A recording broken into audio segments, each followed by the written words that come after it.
अथ श्रीकृष्णकवचम्। दूरीभूतं कुरु भयं भयं किन्ते हरौ स्थिते।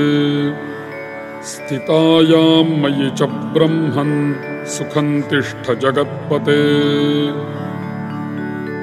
श्रीहरिः पातु ते वक्त्रं मस्तकं मधुसूदनः। श्रीकृष्णश्चक्षुषी पातु नासिकां राधिकापतिः।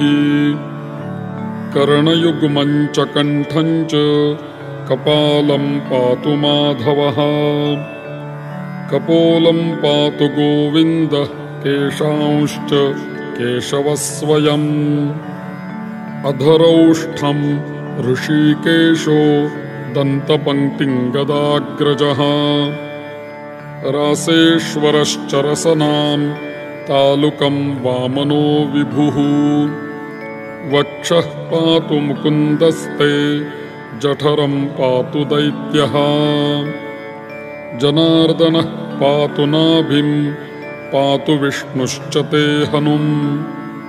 नितम्बयुग्मं गुह्यं च पातु ते पुरुषोत्तमः। जानुयुग्मं जानकीशः पातु ते सर्वदा विभुः। हस्तयुग्मं नृसिंहश्च पातु सर्वत्र सङ्कटे। पादयुग्मं वराहश्च पातु ते कमलोद्भव। ऊर्ध्वन्नारायणः पातु ह्यधस्तात् कमलापतिः। पूर्वस्यां पातु गोपालः पातु वह्नौ दशास्यः। वनमाली पातु याम्यां वैकुण्ठः पातु नैरऋतौ। वारुण्यां वासुदेवश्च सतो रक्षाकरः स्वयम्। पातु सन्ततमजो वायव्यां विष्टरश्रवाः। उत्तरे च सदा पातु तेजसा जलजासनः। ऐशान्यामीश्वरः पातु सर्वत्र पातु शत्रुजित्। जले स्थले चान्तरिक्षे पातु ते राघवः स्वयम्। फलश्रुतिः इत्येवं कथितं ब्रह्मन् कवचं परमाद्भुतं। कृष्णेन कृपया दत्तं स्मृतेनैव पुरा मया। शुम्भेन सह सङ्ग्रामे निर्लक्ष्ये घोरदारुणे। गगने स्थितया सद्यः प्राप्तिमात्रेण सोजितः। कवचस्य प्रभावेण धरण्यां पतितोऽमृतः। पूर्वं वर्षशतं खेच कृत्वा युद्धं भयावहम्। मृते शुम्भे च गोविन्दः कृपालुर्गगनास्थितः।